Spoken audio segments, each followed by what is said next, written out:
Bismillahirrahmanirrahim. Assalamualaikum warahmatullahi wabarakatuh. Selamat pagi, selamat siang, selamat sore, dan selamat malam. Eh, Oke, untuk pertemuan di pekan ke-6 ini ya, yaitu materi tentang abstraksi dan juga interface. Oke, sambil share screen dulu sebentar.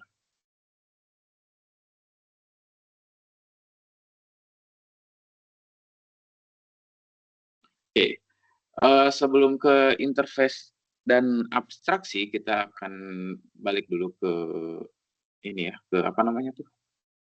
Pewarisan ya, pewarisan. Nah, pewarisan, masih ingat kan pewarisan itu seperti apa kan? Jadi, di pewarisan itu ada yang disebut sebagai superkelas dan juga ada yang disebut sebagai subkelas atau kelas induk dan kelas anak ya. Jadi ada, apa namanya, ada kemampuan gitu ya yang dimiliki oleh suatu kelas untuk mewariskan seluruh atau sebagian atribut dan metodenya ke kelas lain. Itu, pengertian dari inheritance ya atau pewarisan. Kemudian tujuannya itu adalah untuk reusing the existing class gitu, untuk menggunakan kembali, apa namanya, kelas yang sudah ada gitu, dalam artian atribut dan metodenya gitu. Jadi tinggal digunakan kembali, tidak usah dibuat, hal yang baru lagi gitu. Nah, kita kembali lagi ke abstrak ya. Nah, untuk abstraksi dan interface itu dia juga, bisa dibilang melakukan hal yang sama dengan inheritance atau pewarisan, yaitu dia mewariskan, atribut dan metodenya gitu ya. Kita mulai masuk ke dalam abstrak kelas saja. Nah, di sini kita bisa dilihat bahwa abstrak kelas itu adalah kelas yang tidak bisa diinstansiasi. Masih ingat kan instansiasi itu apa? Instansiasi adalah proses pembentukan objek ya. Jadi kalau abstrak kelas ini dia tidak bisa diinstansiasi, kayak gitu. Nah, dengan adanya materi tentang abstrak kelas, kita harus ingat-ingat lagi bahwa kelas yang sudah kita kenal selama ini gitu ya, di materi-materi sebelumnya itu, disebutnya sebagai concrete class gitu ya. Karena kita sekarang mulai belajar tentang abstrak class, berarti kita juga harus mengenal yang namanya concrete class. Nah, abstrak class ini gitu, dia digunakan sebagai suatu kerangka dasar gitu atau blueprint bagi kelas yang lain. Kalau sebelumnya kita sudah mengenal, pengertian dari kelas ya, perbedaan antara kelas dan objek, yang mana kelas itu adalah suatu blueprint untuk membuat suatu objek gitu ya. Nah, abstrak kelas ini dia adalah blueprint dari kelas yang lain. Jadi bisa dibilang, tingkatannya itu lebih general lagi dari kelas-kelas yang biasa atau kelas konkret gitu. Itu adalah kelas abstrak. Kemudian dalam kelas abstrak ini dia bisa mempunyai, metode yang abstrak ya, atau metode yang biasa. Metode yang biasa itu adalah metode yang sebagaimana kalian bikin pada umumnya gitu ya, yang sudah kalian kenal selama ini gitu. Sedangkan untuk abstrak method itu adalah metode yang tidak memiliki badan atau tidak memiliki body di dalamnya. Jadi misalkan, entar ada contohnya nggak ya? Nanti ada contohnya deh. Misalkan, dalam satu metode itu kan kalau yang punya body itu dia ada kurung kurawalnya ya, kurung kurawal buka, kurung kurawal tutup. Nah, kalau abstrak method dia tidak punya. Jadi setelah nama metode, kemudian parameternya apa, kurung tutup kan ya untuk setelah parameter itu, lalu diikuti dengan titik koma.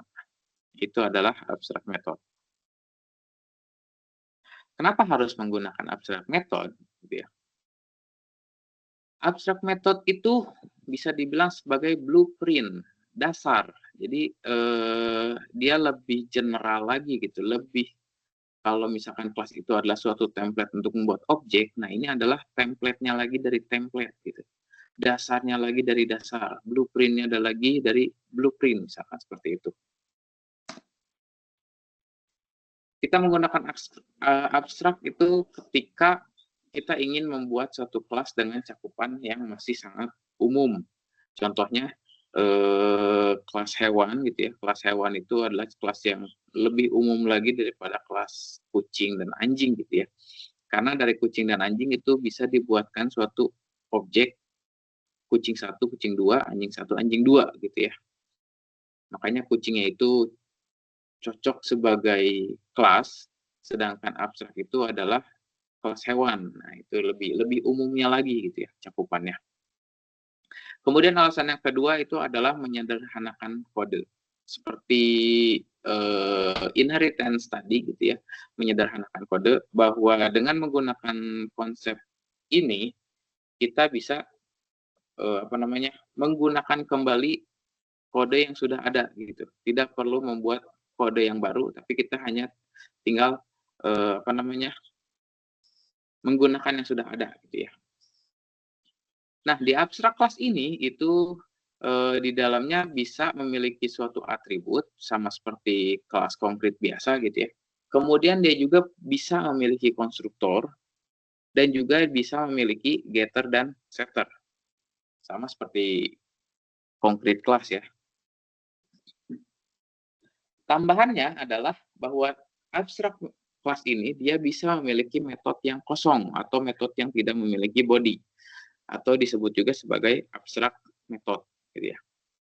Sehingga kelas-kelas yang mengextend abstrak class tinggal menggunakan yang sudah ada di abstrak class, tidak perlu ditulis ulang gitu ya. Dia konsepnya sama kayak pewarisan kemarin gitu ya. Ketika ada yang mengextend, nah ada atribut dan metode yang bisa diwariskan, jadi tidak perlu diketik ulang gitu untuk kodenya, tapi tinggal diwariskan saja atribut dan metodenya dan tinggal pakai gitu ya.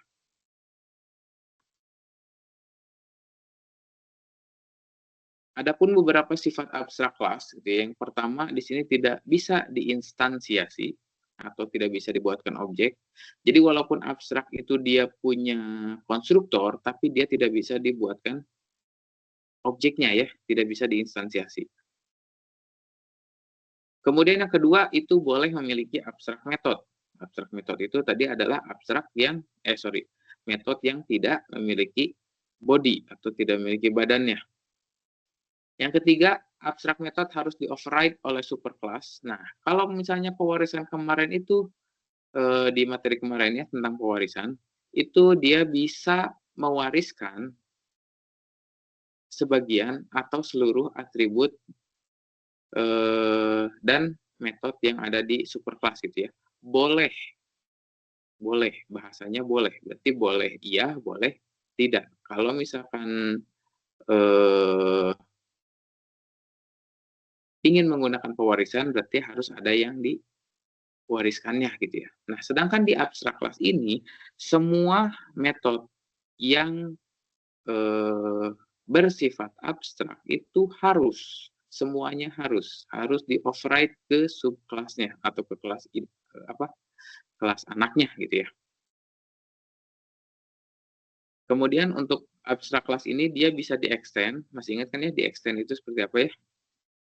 Di-extend oleh concrete class atau abstrak class lainnya. Jadi bisa dari abstrak class ke kelas abstrak class lainnya, atau dari abstrak class itu langsung ke concrete class. Itu sifatnya. Kemudian untuk kondisi penggunaan, bagaimana kondisinya ketika kita ingin menggunakan suatu abstrak class gitu ya.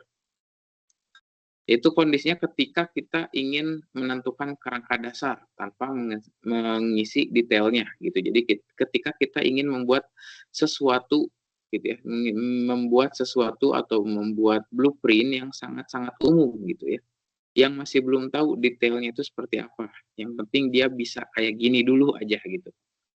Misalkan dalam satu kelas itu dia bisa melakukan perhitungan entah penjumlahan, pengurangan, perkalian, atau pembagian, yang penting dia bisa ngitung aja dulu, gitu ta.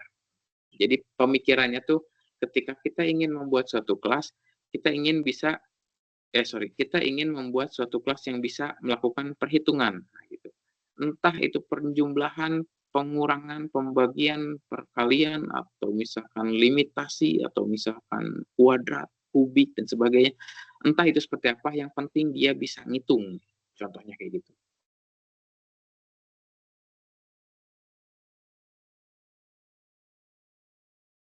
Kemudian abstrak kelas ini digunakan ketika kita ingin membuat bentuk umum. Bentuk umum yang bisa digunakan oleh semua subkelas gitu ya, sama kayak tadi ya. Membiarkan subkelas mengisi detail sesuai kebutuhan. Nah, contohnya kayak tadi juga. Misalkan di dalam abstrak kelas itu kita punya satu metode, nama metodenya adalah hitung gitu ya. Entah itu perhitungannya mau kayak gimana itu bebas aja gitu, yang penting kita punya metode yang namanya metode hitung dan dia tidak memiliki body gitu ya. Misalkan kita punya abstrak metode seperti itu. Nah, nanti si anak kelasnya atau kelas anak gitu ya, subkelasnya, itu yang akan menentukan detailnya. Di dalamnya itu akan melakukan apa gitu ya, perhitungan apa. Nah, itu yang akan ditentukan oleh si anak kelasnya atau kelas anaknya. Kalau abstraknya mah nggak perlu, nggak peduli dia isinya mau kayak gimana nantinya, yang penting dia punya metode abstrak.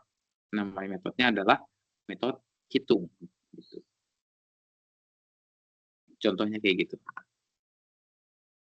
Kemudian di sini ada contoh penggunaan di dalam dunia nyata ya. Kalau yang tadi mah kan emang secara analogi aja, tapi di sini ada contoh penggunaan dalam dunia nyatanya gitu ya. Bahwa abstrak class ini digunakan pada suatu desain pattern gitu ya, atau apa disebutnya ya, bikin suatu pola tertentu gitu ya, mendesain suatu pola, yang mana kita buatnya itu, eee, adalah membuat suatu template gitu.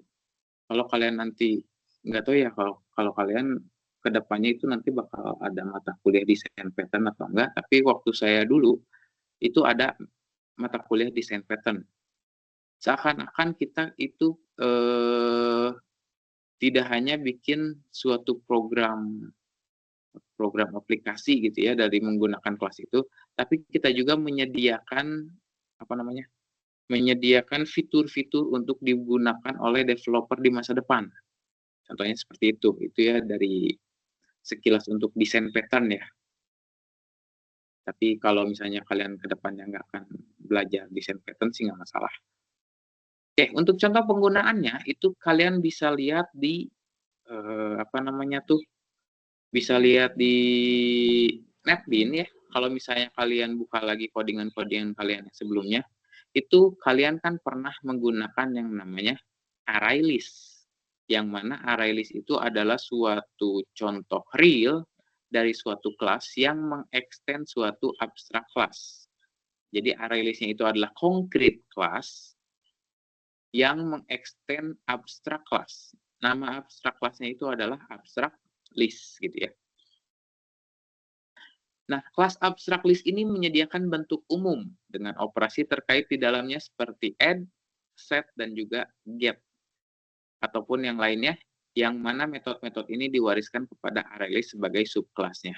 Jadi array list-nya itu kan kalian masih ingat ya kalau untuk menambahkan data di array list itu kita menggunakan .add, kalau ingin mengubah elemennya kita menggunakan .set, dan kalau ingin mengambil datanya itu kita menggunakan .get. Nah, sebenarnya sejujurnya gitu ya, bahwa add, set, dan get ini itu sebenarnya bukan dari array list-nya, melainkan dia dimiliki oleh abstract list gitu ya.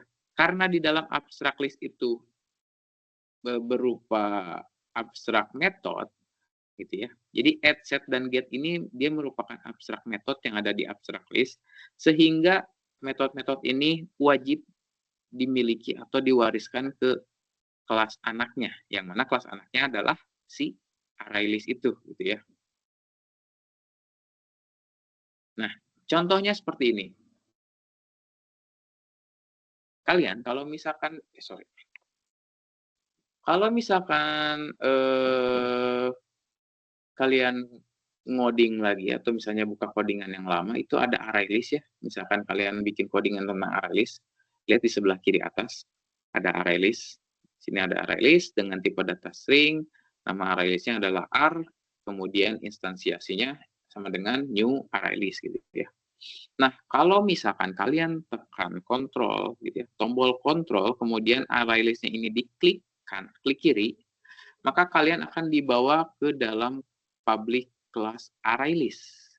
Ini adalah isi dari public class array list dengan tipe data E yang mengextend ke abstract list gitu ya. Kemudian kalau misalkan abstract list ini kalian kontrol, klik pencet tombol kontrol kemudian klik kiri, itu kalian akan dibawa lagi ke dalam public abstract class abstract list. Jadi di sini ada abstract class ya. Nama abstract class-nya itu adalah abstract list gitu. Kalian bisa lihat di sini kan untuk .get-nya itu adalah abstrak ya. Sorry tadi add-nya itu bukan abstrak, add-nya itu bukan abstrak, set-nya juga bukan abstrak, tapi yang abstrak itu, yang metode abstrak itu adalah yang get-nya. Public abstract get. E-nya itu apa namanya tuh? Simbol tipe data ya. Jadi bisa tipe data apa aja, E itu. Kemudian di sini ada nama metodenya adalah get. Abstract list menyediakan abstract method get untuk digunakan oleh subclass-nya. Nah, nanti isiannya itu gitu ya, kan dia abstract method nih. Tuh cuman kayak gini doang. Abstract get parameternya apa? Titik koma gitu. Beda sama yang set. Kalau set dia punya body. Ada kurung kurawalnya di sini nih. Ya. Jadi dia membebaskan kepada kelas anaknya untuk mengisi get-nya itu seperti apa.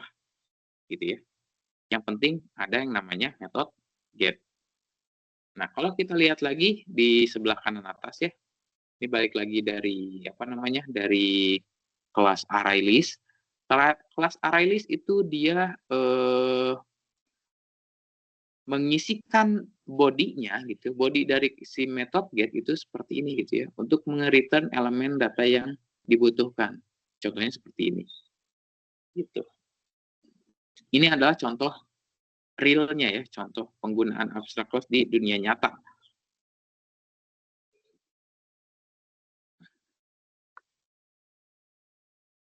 Kemudian di sini juga ada simbol kelas diagram gitu ya, sama seperti inheritance, bahwa simbol yang digunakan juga sama dengan apa? Garis tegak lurus dan segitiga, panah segitiga ya, panah segitiga untuk relasinya.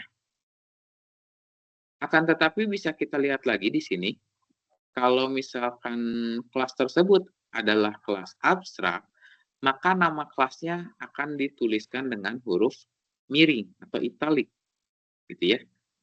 Sini abstrak kelas. Kalau yang biasa itu adalah concrete kelas. Concrete kelas itu ditulisnya lurus seperti biasa, ini sebelah kanan ya. Tapi kalau yang huruf miring itu menandakan bahwa kelas tersebut adalah kelas abstrak.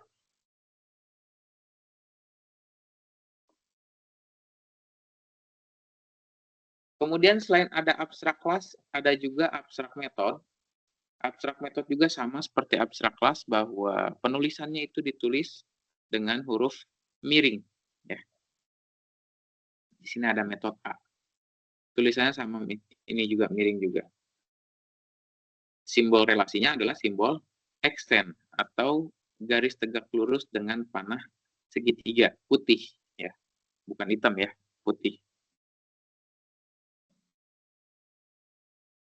Kemudian ini ada contoh kasus ya. Contoh kasus ini sebenarnya bukan penggunaan abstrak class di dunia nyata, hanya saja sebagai gambaran bagaimana sih cara penggunaan dari abstrak class gitu ya. Ya di sini buatlah sebuah program untuk menghitung luas segitiga dan persegi panjang berdasarkan kelas diagram berikut. Program menggunakan abstrak kelas bangun datar, subkelasnya adalah kelas segitiga dan kelas persegi panjang. Contoh seperti ini gitu ya. Misalkan kita punya bangun datar, kemudian ada dua atributnya, dan juga ada konstruktor dan abstrak method. Ini satu lagi ya, ada satu abstrak method. Gimana cara pengodingannya? Kita lihat bareng-bareng. Misalkan di sini saya punya codingan ya. Sebentar.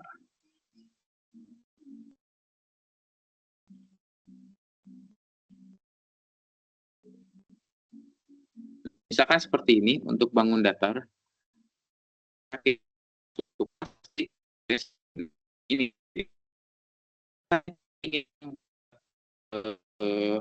abstrak kelas itu tinggal diklik ke sini, kontrol spasi, nanti ada pilihannya abstrak, enter. Nah, gitu ya, itu gampang. Tapi sebelum ke situ saya cuma mau bukan ngebuktiin ya, memperlihatkan dulu bagaimana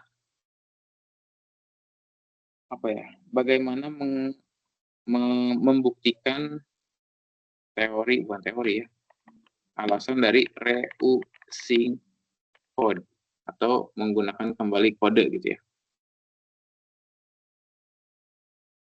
Sebenarnya gini, misalkan kita tidak membuat suatu kelas tersebut, suatu kelas bangun datar, tapi kita langsung segitiga dan persegi panjang ya, misal. Tapi atributnya sama. Atributnya sama kayak bangun datar. Contoh kayak gini ya. Klik kanan, kelas, nama kelasnya adalah segitiga. Yang mana di dalam segitiga ini ada integer A dan juga integer B, gitu kan ya. Ini kan, double ya. Bukan integer. Double A, B. Kemudian kita bikin konstruktor, select all, seperti ini. Dan ada satu lagi, public double luas.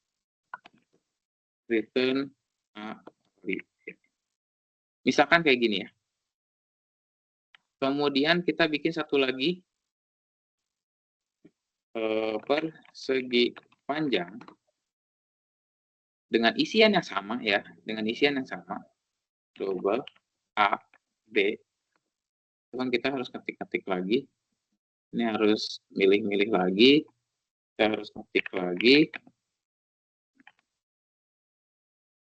Luas. Return A, B. Contoh kayak gini ya. Ini kan sama ya. Double AB, double AB. Ada konstruktor.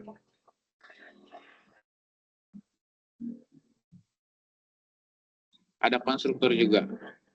Kemudian ada public double luas untuk menghitung luas. Di sini juga ada public double luas untuk menghitung luas. Kalau misalkan ini fungsinya sama dengan yang ini, tapi kita pengen ganti tulisannya jadi hitung luas. Nggak masalah sih gitu ya, hitung luas. Cuman kalau kita lihat lagi yang persegi panjang itu cuma luas. Ini hitung luas. Kan nggak ini ya, nggak apa namanya tuh, nggak seragam gitu, nggak sama. Sedangkan keseragaman itu sangat sangat dibutuhkan gitu ya untuk yang namanya maintenance program. Kalau misalkan tidak seragam seperti ini, tidak dibilangnya nggak konsisten gitu ya. Kalau nggak konsisten gini, itu untuk developer yang lain bisa dibilang akan menjadi ambiguitas gitu ya, akan terjadi ambiguitas bahwa hitung luas ini sebenarnya sama luas ini sama atau enggak sih gitu. Ada kebingungan di situ. Makanya kita buat yang namanya, bukan kita ya, makanya ada konsep yang namanya pewarisan atau inheritance. Nah, selain dari pewarisan itu juga ada yang namanya abstract class dan juga interface.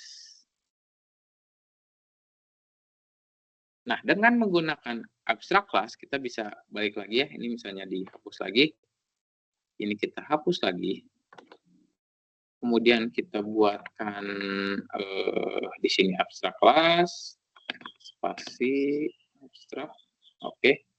Kemudian double A dengan double B. Kita bikin cukup sekali saja konstruktor. Kemudian kita bikin public abstract double dengan nama metode adalah luas. Titik koma. Nah, ini adalah abstrak method ya.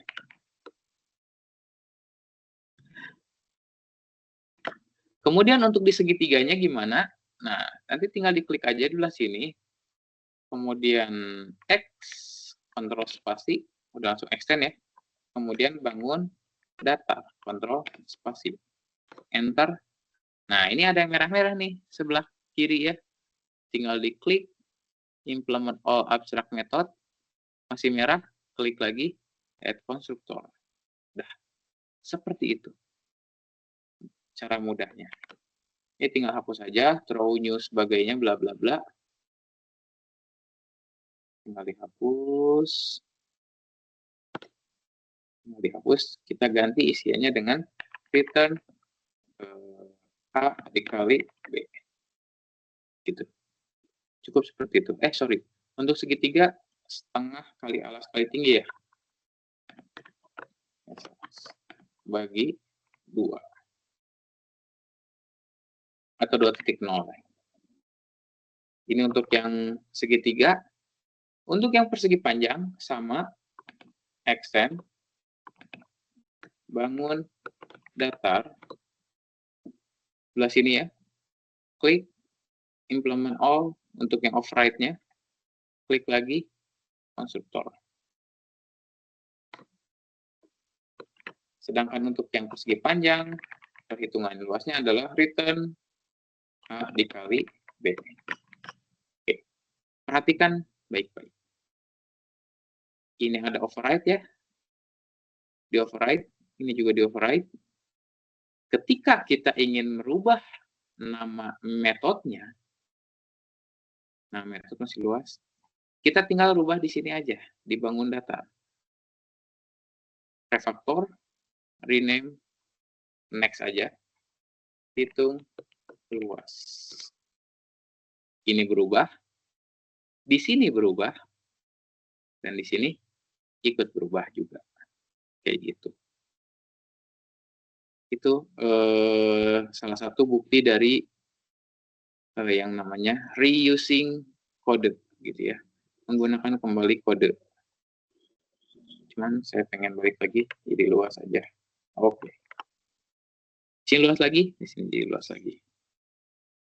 Kayak gitu.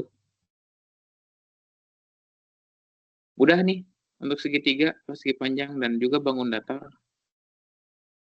Contohnya seperti itu. Sama ya. Oh, bedanya kalau tadi kan dibagi 2, tapi kalau di sini misalnya dikali 0,5 sama aja sih.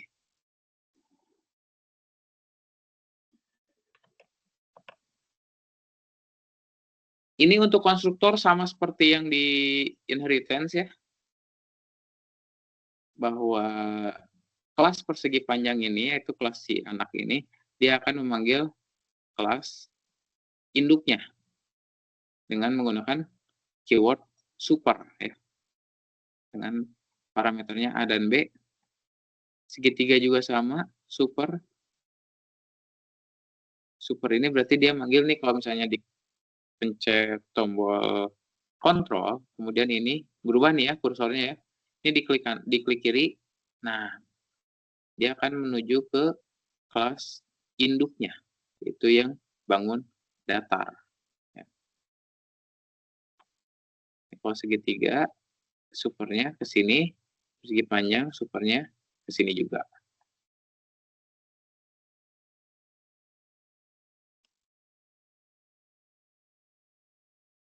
Abstract method harus diturunkan ke subkelasnya. Itu wajib ya, yang abstract method. Pokoknya yang abstrak-abstrakan itu wajib diturunkan atau diwariskan.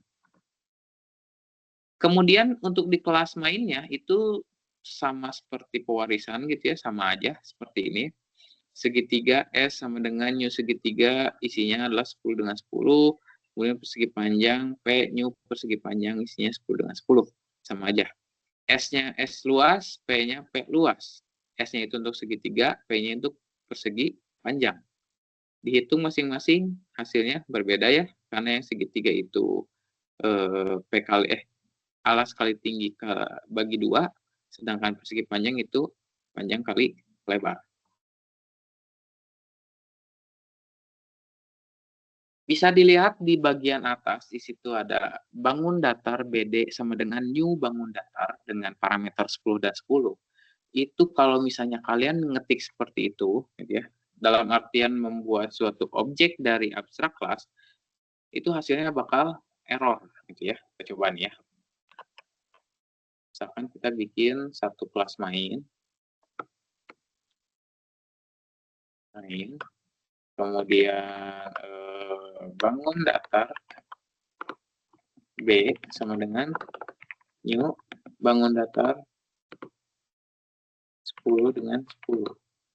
Nah, ini bakal muncul otomatis seperti ini. Muncul override-nya. Tapi kalau misalnya kita hapus pun, seperti ini dia merah. Bangun datar is abstract cannot be instantiated. Jadi ya, dia tidak bisa diinstansiasi. Kayak gitu. Makanya kita pakainya kalau mau ya bangun datar B sama dengan new segitiga. Kalau ini bisa nggak ya? Bisa ya?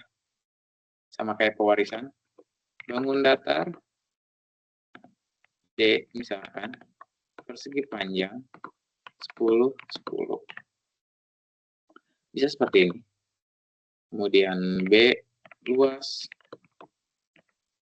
D luas. Salah. Luas. Hasilnya adalah tampilin. Oke. Solid.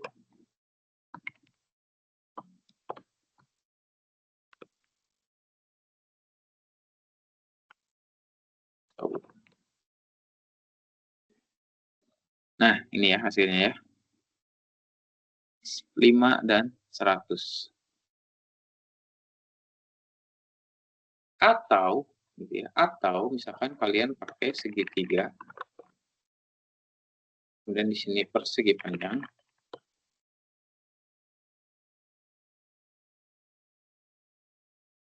Kemudian di sini kalian bikin bangun datar B. Udah, cukup segitu. Sorry, bukan ini bedain. S, misalkan ini P. Gitu ya. Misal, segitiga itu pakai S, persegi panjang pakai P. Kemudian saya bikin variabel baru gitu ya. Kalau cuma gini kan bikinnya jadi semacam bikin variabel baru gitu, bukan bikin objek. Karena kalau bikin objek harus ada new segitiganya, ada sama dengan new nama kelasnya apa gitu ya, itu untuk bikin objek. Tapi kalau bikin kayak gini doang, deklarasi seperti ini doang, itu bisa dibilang seperti mendeklarasikan suatu variabel gitu ya. Kemudian setelah ini bisa aja B sama dengan S gitu ya. Itu nggak masalah loh. Atau ini aja langsung bangun datar B sama dengan S. B luas. Ini bisa seperti ini. Kalau kayak gini itu disebutnya adalah abstrak class dijadikan sebagai referensi tipe objek gitu ya. Nah, di sini ada tulisannya. Contohnya kayak gitu. Supaya apa namanya ya? Supaya sama aja kali kayak gini nih. BD dot luas, sini BD dot luas. Kurang lebih kayak gitulah. Ini kalau dijalanin, hasilnya tetap 50. Yang ini belum ada ya. Yang di sini B sama dengan PP. S sampai P doang. Kemudian sini P sama dengan dot luas. Nah, yang baru ada ya. 50 dan 100. Kayak gitu. Sampai situ ada yang mau ditanyakan? Mungkin kalau misalnya ada yang mau ditanyakan, silakan langsung japri aja gitu ya. Ke saya atau di grup.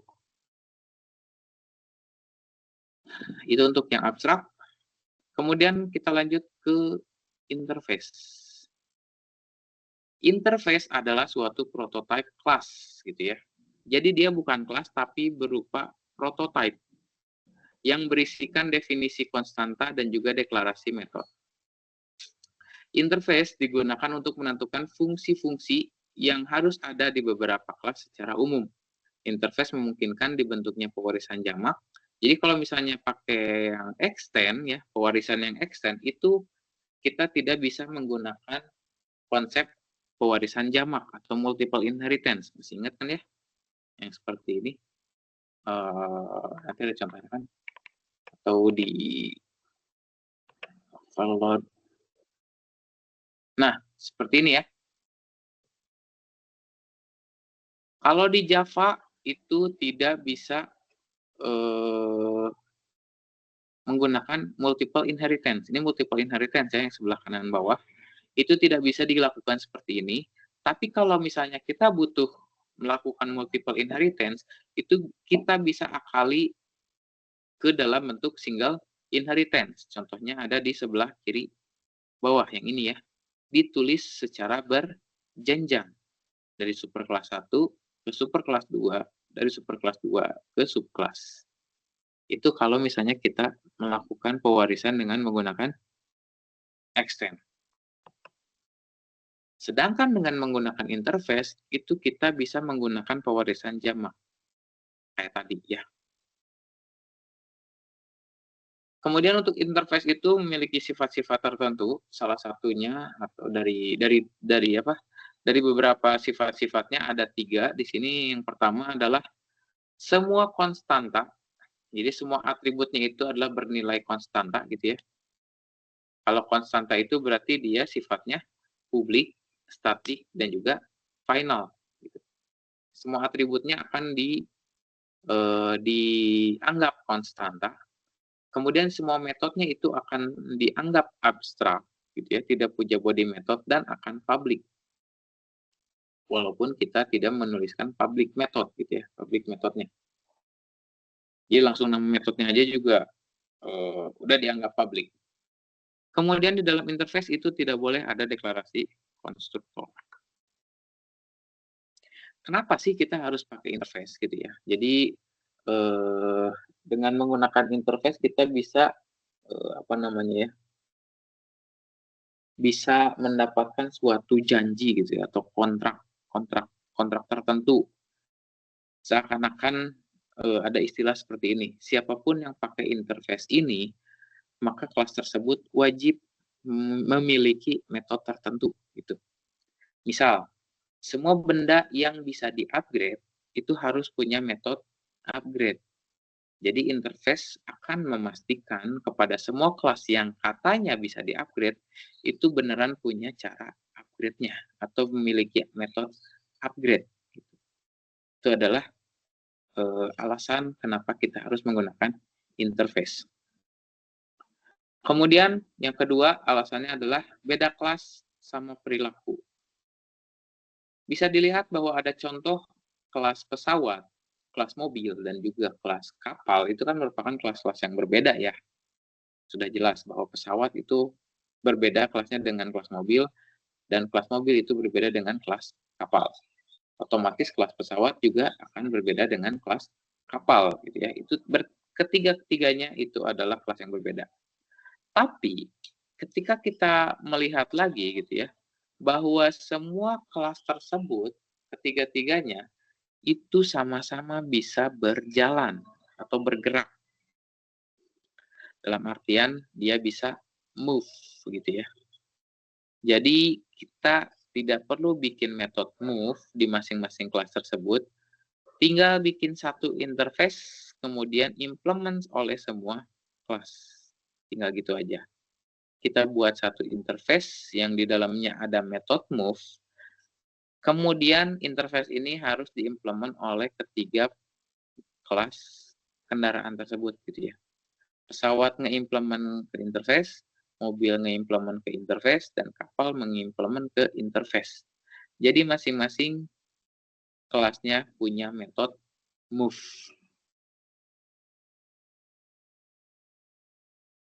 Jadi nggak perlu ngetik ulang kayak tadi gitu ya, nggak perlu ngetik ulang satu-satu.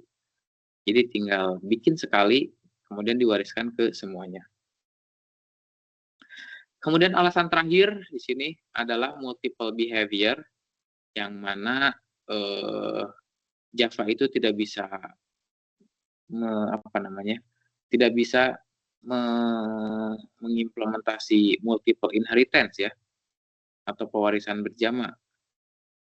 Makanya kita butuh yang namanya interface supaya kita bisa menggunakan multiple inheritance. Karena kalau di interface itu bisa multiple. Kemudian simbol di kelas diagram akan seperti ini gitu ya, bisa dilihat. Ini kelas name itu berarti kelas konkret yang seperti biasa ya. Kemudian untuk yang interface itu dia pasti ada ininya nih. Ada petunjuknya bahwa dia itu adalah interface dengan simbol simbolnya kurang dari, lebih dari gitu lah. Ada tulisannya interface lah pokoknya di situ. Kemudian nama relasinya atau simbol relasinya itu disebut simbol realization. Kalau tadi kan simbol extend, kalau ini simbol realization dengan garis putus-putus. Jadi panah segitiga sama kayak inheritance, tapi garis penghubungnya itu adalah garis putus-putus, bukan garis tegak lurus ya. Kalau extend kan garis tegak lurus, tapi kalau ini garis putus-putus. Tentu saja mengarah kepada interface-nya.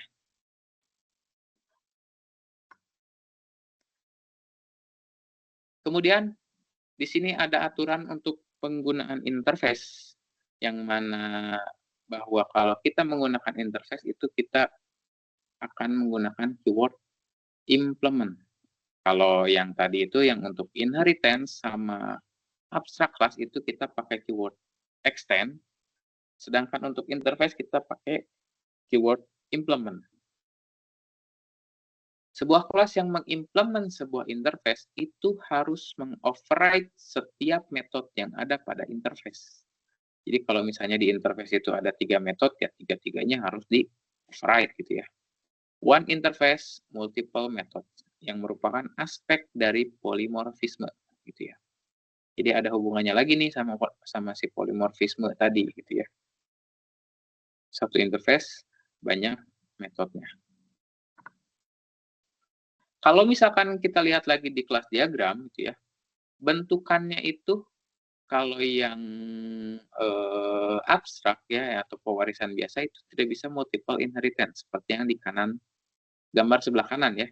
Ini kan abstrak, kemudian ada satu kelas anak yang mengextend ke dua abstrak gitu ya. Itu tidak bisa, itu tidak boleh mengextend ke lebih dari satu. Tapi kalau kita menggunakan interface, itu contohnya seperti yang di sebelah kiri, itu kita bisa ke banyak interface. Dari satu kelas ke banyak interface. Interface 1, interface 2, dan juga interface 3 secara bersamaan. Interface akan memungkinkan pewarisan jamak atau multiple inheritance.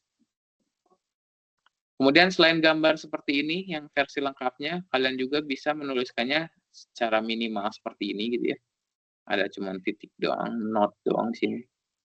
Buletan putih gitu ya. Interface 1, interface 2, interface 3. Ini versi minimalnya untuk penulisannya doang.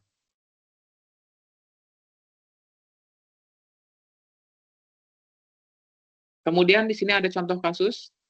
Masih sama seperti contoh kasus yang ada di abstract class, bahwa contoh ini bukan memperlihatkan bagaimana cara menggunakan interface di dalam dunia nyata, gitu ya. Bukan kasus penggunaan interface yang sebenarnya pada PBO, gitu, konsep PBO. Hanya saja supaya kita lebih tahu gitu cara pakainya itu seperti apa untuk interface gitu ya. Contohnya seperti ini, buatlah program untuk menghitung luas permukaan dan volume pada bola berdasarkan kelas diagram berikut. Program menggunakan interface bangun ruang yang dimaksudkan untuk membuat bangun ruang dengan base 3 dimensi gitu ya. Jadi untuk perhitungan bangun ruang kita sediakan yang namanya luas permukaan dan juga volume gitu ya. Oleh karena itu terdapat metode get luas permukaan dan get volume yang detail perhitungannya ditentukan oleh kelas yang mengimplementnya. Jadi si interface ini hanya menyediakan metodenya saja, isinya mah terserah gimana apa namanya tuh, terserah gimana si subkelasnya gitu ya. Contohnya kita ngoding dulu. Tadi nama kelasnya apa? Sorry, kita bikin interface-nya dulu ya. Kita bikin interface-nya dulu. Ini kita lihat. Di sini, kalau bikin interface itu berbeda dengan bikin kelas. Klik kanan, new. Kalau yang kelas itu kan Java class, tapi kalau kita bikin interface itu pilihnya yang Java interface, gitu ya. Java interface, nama Java interface-nya adalah bangun ruang, enter aja. Nah, di sini namanya juga public interface, bukan public class ya. Kemudian sifatnya tadi, atribut yang ada di dalam interface itu akan dianggap sebagai konstanta, yang mana nilainya public, static, dan juga final. Misalkan tadi namanya apa? Double ya. Double P dengan nilai 3,14. Public, static, final. Ini menandakan bahwa nilainya adalah suatu konstanta. Kemudian ada public, nggak usah pakai public juga dia udah otomatis public ya sebenarnya. Get luas permukaan, gitu ya. Oh sorry, double. Benar ya? Oke, double sama get volume. Public, double, get volume. Nah, hanya segini isian dari interface. Memang pendek, pasti pendek. Karena interface isinya hanya, kalaupun atribut ya berarti dia konstanta gitu ya. Dan juga enggak semuanya butuh konstanta. Kemudian kalaupun ada metode, dia metodenya pasti metode abstrak. Yang mana metode abstrak itu tidak memiliki body. Kayak gitu. Kemudian di sini klik kanan lagi, new Java class buat bikin kelasnya, kelas konkret. Di sini kelasnya kita pakai kelas bola ya. Bola. Nah, ini bola gitu ya. Klik kanan apa? Kontrol spasi itu ada implement. Kalau tadi kan kita pakainya extend untuk yang abstrak class, sekarang kita pakainya yang implement. Nama interface-nya adalah bangun ruang. Nah, ini ada nih merah-merah nih. Sebelah kiri ya. Klik aja implement all abstract method. Nah, get luas permukaan sudah ada, get volume juga sudah ada. Tinggal kita tambah, tadi ada atribut ya, private, double, R, kemudian ada konstruktor.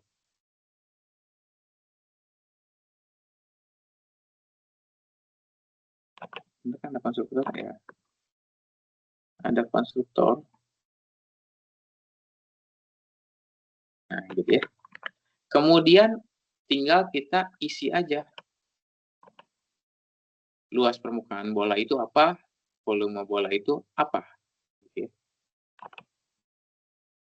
Di sini kalau get luas permukaan adalah 4 kali Pi kali R kuadrat. Ini tinggal return 4 kali Pi kali R kuadrat. Pi-nya dia udah otomatis dari interface ya. Tuh kelihatan nggak? Public static final double P 3,14. Ini kalau misalnya kalian tekan tombol kontrol terus diklik kiri, nah dia baliknya ke sini nih, ke interface bangun ruang. Kemudian untuk yang get volume, return 4/3 dikali P dikali R kali R kali R. Kalau saya itu ya. Ya, betul. Nah, seperti itu. Implements bangun ruang. Kalau misalnya ada 2 interface-nya. Oke, misalnya kita bikin satu lagi ya, interface-nya ya.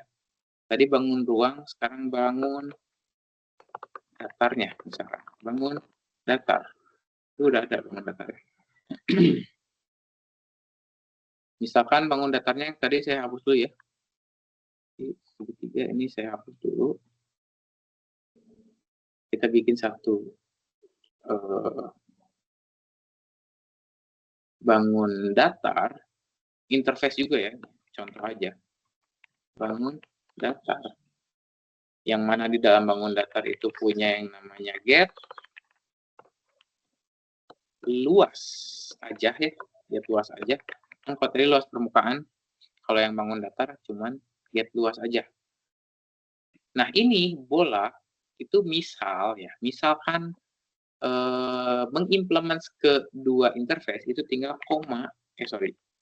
tinggal di sini bangun ruang, koma, bangun datar. Nah, jadi ada 2 gitu. Tinggal di implement all abstract method juga. Nah, nggak ada get luas. Tinggal hitungnya adalah return, misalnya P kali R kuadrat, misal gitu ya, misal aja ini mah. Jadi yang ini punyanya bangun datar, yang 2 ini punyanya bangun ruang. Kemudian ini adalah contoh implements kedua interface, tinggal dipisah dengan koma aja. Kelas mainnya gimana? Biasa. Main bola. Jadi langsung ke bola ya, bukan ke interface-nya. Misalnya 10, shoot, bola, get luas dulu, bola, get luas permukaan, dan yang terakhir adalah bola, get volume. Ini ya. 314 untuk luasnya, 1256 untuk luas permukaan, dan 4186,67 untuk volumenya. Kayak gitu ya. Nah.